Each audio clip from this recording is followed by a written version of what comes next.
So if you're training for your first half marathon, welcome, you're about to do something life-changing. But I see the same thing happen every season. People train hard and then they get injured right when the race is about to show up.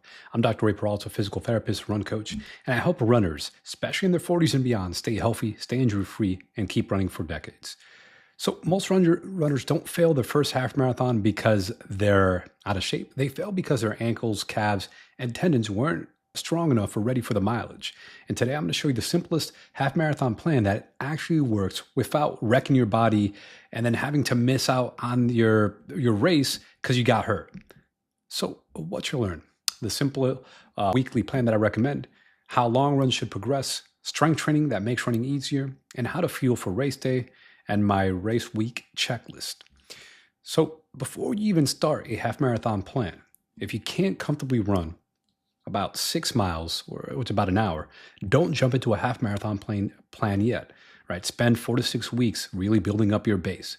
You may even need 8 weeks. That's fine. It's better to be smart and safe. You want to get to the point where you could run that 6 miles comfortably before you start a half marathon plan. And it's a common mistake I see a lot of beginners. They go from 0 to 100 right to the half marathon plan, and they end up blowing up and they end up getting hurt.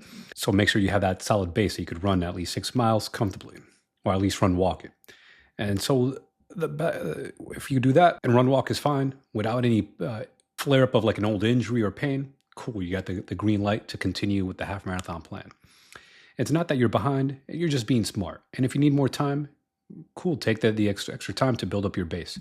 And if you're in pain or injury, work with a physical therapist to get rid of the pain. Another common mistake is people push through the pain, ignore the pain, and then they end up just keep getting worse and worse. They keep pushing, and then it gets so bad they have to get sidelined for months. Now they're in physical therapy doing rehab for months. As a physical therapist, I see this common pattern. I'm like, it would have been smarter if they listened to the pain when it first started barking at them, treated it quickly, and then, ease back into running, do the run walk method. And run walk is actually a very viable strategy to complete a half marathon. So the simple plan that I recommend for a lot of older runners, especially if you pass a history of injuries, injury prone, is a 3 runs per week structure, right? So the template, one easy run, a quality run. Quality run could be hills, tempo, or interval, and a long run. This is your minimum effective dose, especially for beginners. As you get more advanced, sure, you could add another run here and there. But for most folks, even intermediate runners, 3 runs per week is fine. You could actually run pretty quickly. In fact, you could even finish a half marathon in an hour and 30 minutes, or training with just 3 runs a week, if you know what you're doing, of course. But even though if you're a complete beginner, it is still possible to run a 2-hour half marathon. You don't have to necessarily run every single day of the week. And this is one of the common problems I see is they'll follow a training plan that has them running 5 or 6 days a week, and then it's just not enough recovery days for the body. So they're just spending too much time running, not enough actual recovery days from running. And then that also leads to common running overuse injuries like shin splints, runner's knee, IT band syndrome. These things could have easily be prevented by having more recovery days built into the plan.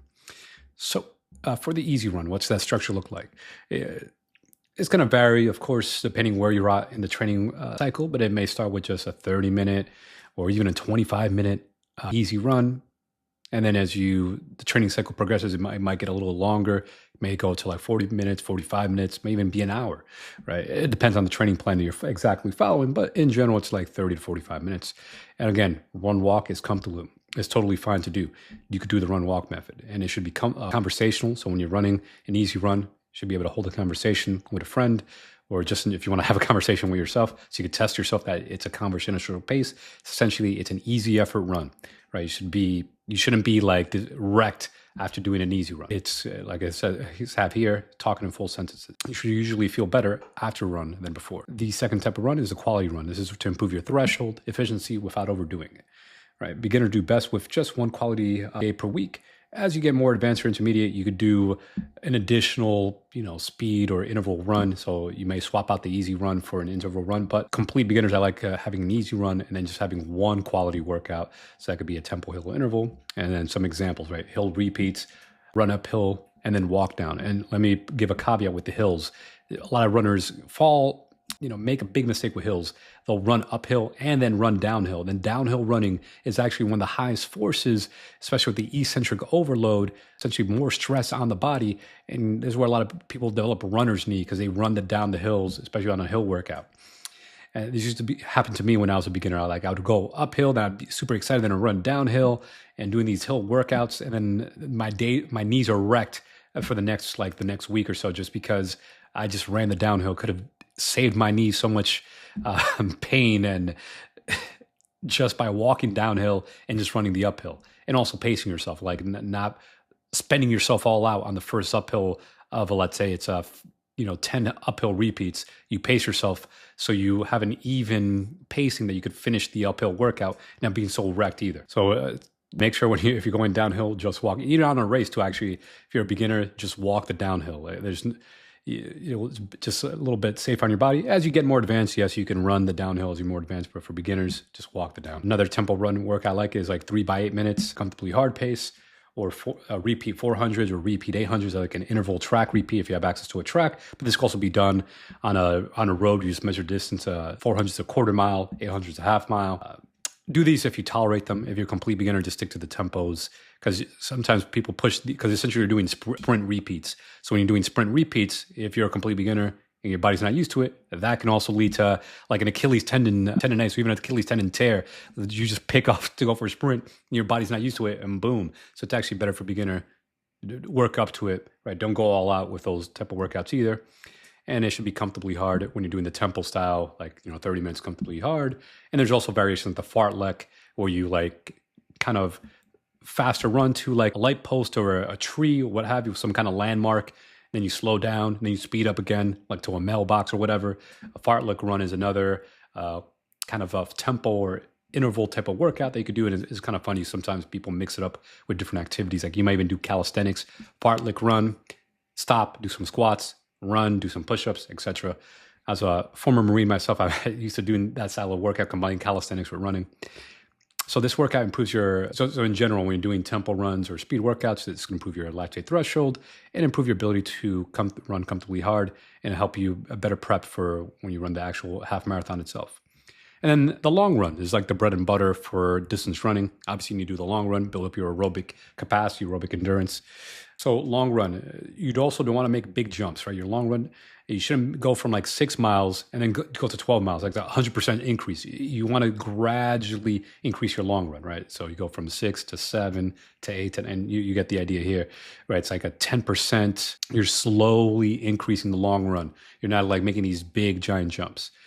And there's actually a rule, actually comes from a research study, that your longest run shouldn't be more than 10%, give or take, or so. It could vary a little bit, but it shouldn't be that much more in the last 30 days. So if in the last 30 days, your longest run was a 6 mile, your next long run shouldn't just be a 12 mile. That is where I'm talking about that 100% increase. It should be closer to like a 6.6 or a 7 mile long run. So you could be more on the safer side to prevent like an overuse injury from blowing up on a long run, which is where a lot of runners actually fall in trouble. Is they will see the training plan, they'll miss a few weeks, so maybe they're on a vacation or they got sick. And like, oh, the training plan this week says I have to do a 12 mile or like a 10 mile, but my longest run was just a 6 mile, right? Like you just skipped 7, 8, 9, for example. So don't make that mistake.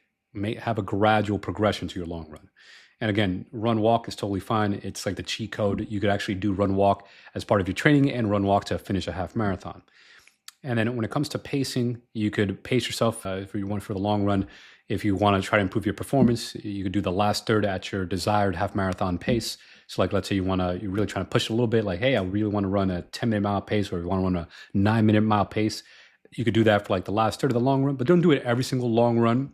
Like some of them should be easy, but some of them you could go a little faster at the half marathon pace, your desired pace. But only if you're ready. If you're a complete beginner, it's totally fine just to keep it conversation. So most beginner half marathon training is about 3 to 4 hours per week, a time commitment. It might be a little bit more, a little bit less. And then often 10, 20 miles a week. Again, it might vary. These are just ballpark numbers here, depending on the exact beginner half marathon plan you're following. Strength training. See, a lot of runners skip on strength training, but runners need strength work. Most runners think half marathon training is just about running, but strength training is how you stay injury-free and make running feel easier.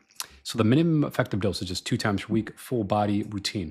You do a single set to fatigue, heavy lifting, but also explosive training as well.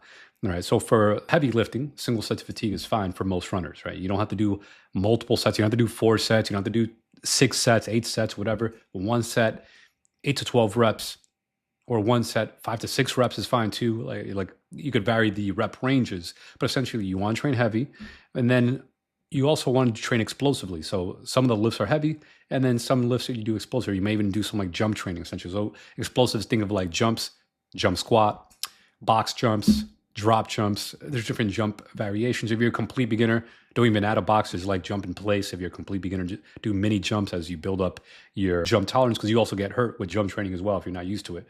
And start light, maybe do a couple repetitions, even doing part of your warm-up, jump as part of your warm-up. But jumping is very important because it helps build up bone density and also helps your tendons adapt a bit better and make you more resilient, or help you prevent injuries as you go on to your run workout. And then obviously with strength training, things like squats and deadlifts, and I have like a list of exercises here at the beginning and at the bottom here.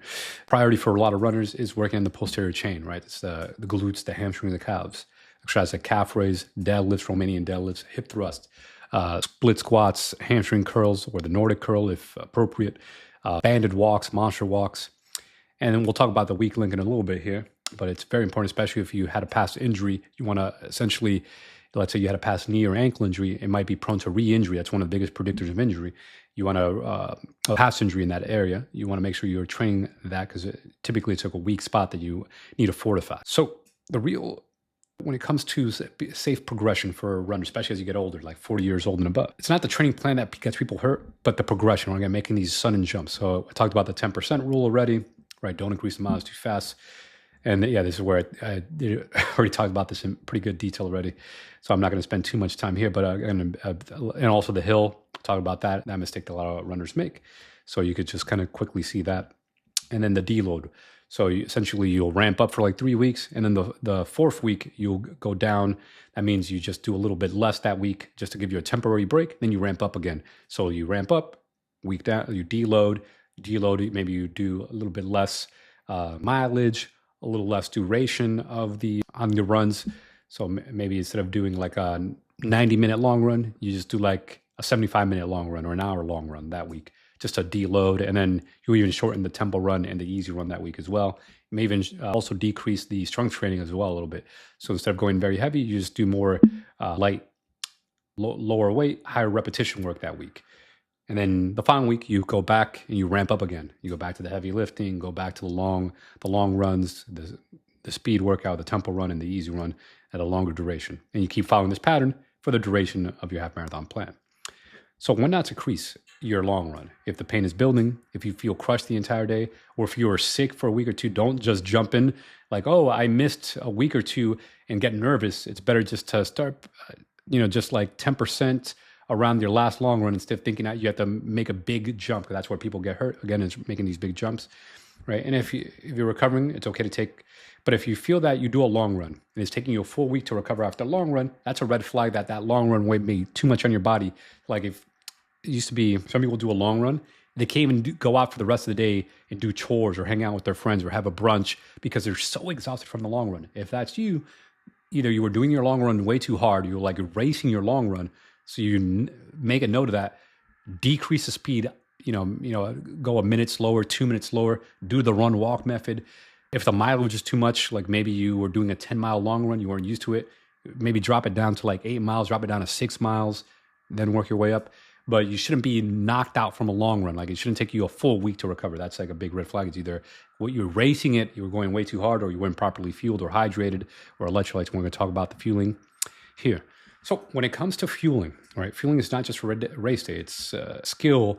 You have to train your gut to process food, especially as a beginner. You're going to be, most beginners are going to be spending like 2 hours completing a half marathon or more, right? If you're a bit more advanced, sure, you'll probably complete a half marathon in 90 minutes or less.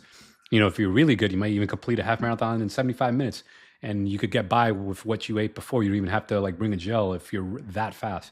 But for a lot of beginners, since they're spending more time on the road running, they're going to have to practice fueling, because essentially they're just spending a lot of time, more time on their feet. So simple target, 30 to 60 grams of carbs per hour. It doesn't matter the exact brand. There's plant-based, vegan brands where they don't have any animal byproducts, whatever. There's so many different brands out there. Just find something that you like. Some people like to do just pure carbohydrates. Some like to do carbohydrate with the electrolyte, gel packets, or a gel with a protein amino acids. So there's even gel with a little bit of whey protein or some amino acids. So some people like having that in their mix. Again, just find what's agreeable for your stomach. Or some people don't like gels at all and go with like whole foods like dates, dried fruit, raisins, cookies, whatever, candy. It's fair game, especially on the run, because essentially you just want an easy digestible carb. And just practice whatever fuel or drink, or people like sports drinks. They like to drink as a carb. That's fine. Just practice it. Just don't wait till race day. It's whatever your stomach handles, whatever you feel comfortable, and whatever you enjoy. And as far as electrolytes go, you should also have electrolytes. Either drink them or have like a salt tablet or something. There's different electrolyte mixes, but also make sure it has enough sodium as well. So anywhere, and it's going to vary depending if you're a salty sweater or not.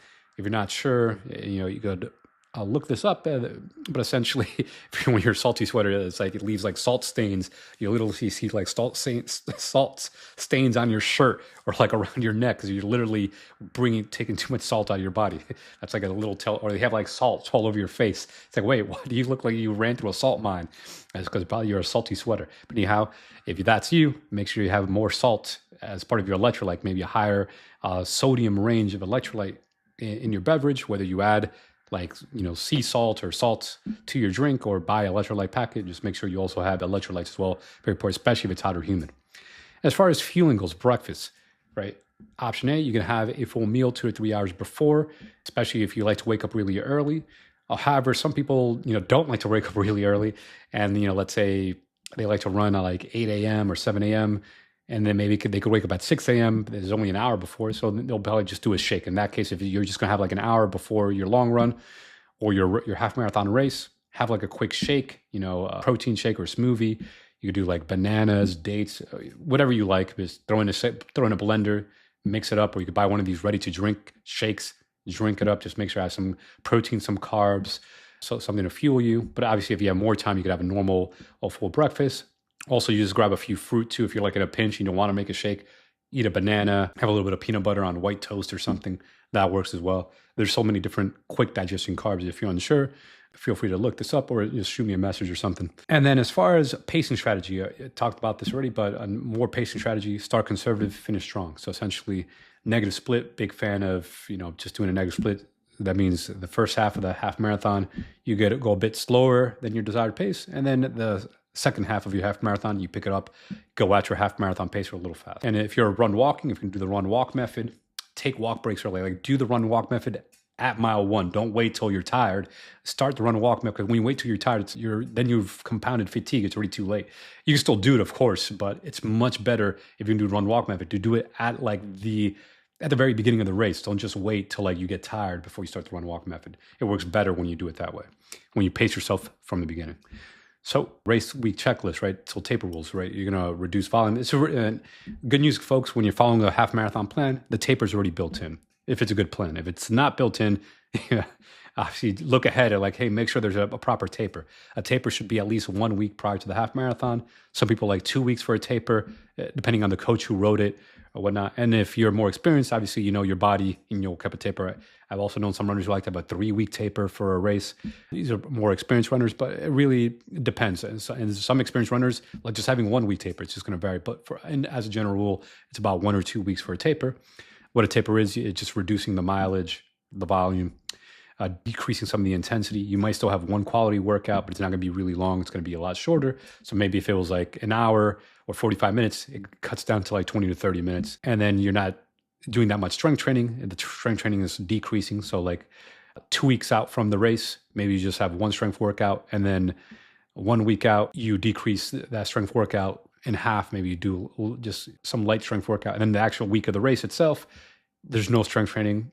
And then you just kind of focus on recovering and showing up with fresh legs. This might vary on a case by case, but for most beginners, I recommend just following the taper rules, decreasing whether it's a week out or 2 weeks out to avoid soreness and to show up to race day ready, right? Don't try to add more workouts. Common mistake a lot of beginners make is like, oh no, my race is next week. I have to do a lot more workouts to catch up. No, you're not going to get more fit in that week of trying to add a lot more workouts. You're just going to get yourself more tired. It takes your body time to adapt. If this is the case for you, it's better just to recover, follow the taper, decrease your training volume, and then just show up ready. Whatever your fitness is, just accept it and just show up at race day, and then build up for the next training block. If you want to do another half marathon, give yourself another 16 weeks to properly train instead of like panicking in the last week, like, oh, I have to do a bunch of workouts. Another mistake is don't do anything new, right? I fell into this mistake myself when I was training for a race. I'm like, oh, let me do a spin class like 2 days before a big race. I'm like, and then obviously doing like some brand new spin class just completely exhausted me. Just skipped spin class that week. Your friends invited you out for some social event, a group social workout. Just skip it for the week. You have a big race. It's better to be recovered for your race, and you can pick it up later. And know the rules of the race, right? Whether you're allowed to bring a vest, or you could bring handheld water bottles, or how you could bring if you can wear a belt, right, to put your gels in. Right, know the rules of the race. In general, most of them do allow you bring like a belt, but some of them might not let you bring like a camelback, like essentially like a backpack full of fluid that you could drink out of it. They might only allow you to bring water bottles, right? So you just know the rules of the race. If you're not sure, check with your local race, whichever race you're going to run, and remember, nothing new on race day. Don't like try a new pair of shoes or a new gel. You should have already been using your running shoes, training leading up to your race. Like, don't just wait till race day to try something completely brand new. This is where a lot of runners fall into trouble. They start getting stomach issues because they start trying some new fuel that they're not used to, whether some drink or some gel or whatever. Make sure you test it out on your long runs leading up to the race. So don't make that mistake. And I want to also talk about weak links. A lot of older runners, and again, often have like past injuries or weak areas. If you do nothing else, look at your weak areas. And I'm going to talk about ankles here, but for some people, it could be hips. Hips are also just important, but ankles, I also see in a lot of older runners, they end up getting like ankle injuries, Achilles tendon, posterior tendon dysfunction, plantar fasciitis. So foot and ankle is very important. Think about it as your wheel. So big fan of doing calf raises. And so you do this like 3 times a week when you're training on your weekly. It's a bit different than heavy lifting. With heavy lifting, you only do it like once or twice a week. But when it comes to weaklings, it's like doing accessory work, more higher repetition work. You could do this more often, right? So for example, coming back to the calf raises here, you could do the calf raises every other day. Some people with good recovery can even do them daily, but at least 3 times a day, 3 times a week, 3 or 4 times a week, you train the weak links. So you might do calf raises. If single leg is too hard, do a double leg calf. Essentially, you're just going up with 2 feet, down on 2, right? Going up in 2, and then higher reps, 15 reps, 20 reps, 30 reps, doing multiple rounds. Straight leg calf raise, bent knee calf raise. It just trains different muscle groups. If it's way too easy, you could put a backpack on. You could use some weights. Tib raises, doing essentially raising the toes up, toe raises to strengthen the tibialis anterior muscle. Also very important. Then the single leg balance, work on your balance. Just stand on one leg for like a minute. Do both sides. You can also break up into shoulder holds, like 5 or 10 seconds. You can even balance and reach. Big fan of toe yoga to help strengthen the foot. Doing foot doming. You do it for like 30 seconds, 45 seconds or so, just to give you an idea of weakling training. Because this is where I see a lot of runners fall into trouble, especially older runners who might be injury prone, is they don't address the weak links and they end up getting hurt. Or if they're currently in pain, they just keep ignoring, pushing past the pain, and they should be getting help. Work with like a physical therapist, especially a sports one who understands runner, to help you get rid of the pain. And this is where beautifully segue. If you're a runner in your 40s and beyond, and you want to stay healthy, stay injury free, I'm offering a free strategy called, especially for runners in their 40s, to help them, even if you're like 50s, 60s. I've also worked with those runners as well to stay healthy and stay injury free. I'm going to help you identify the weak links, what's holding you back, and map out a safe plan, a roadmap to help build you towards your next race, if it's a half marathon or any other distance that you're training for. So click the link in the description to book that free strategy call, that free consult call. Again, I'm a physical therapist and a run coach, and I've been doing this for almost 10 years now. So 3 lessons learned. Half marathon success is built on tissue readiness, not motivation. A simple 3-run plan works if you progress it correctly. Strength training is your injury insurance, and train smart now so you can keep running in your 60s and beyond.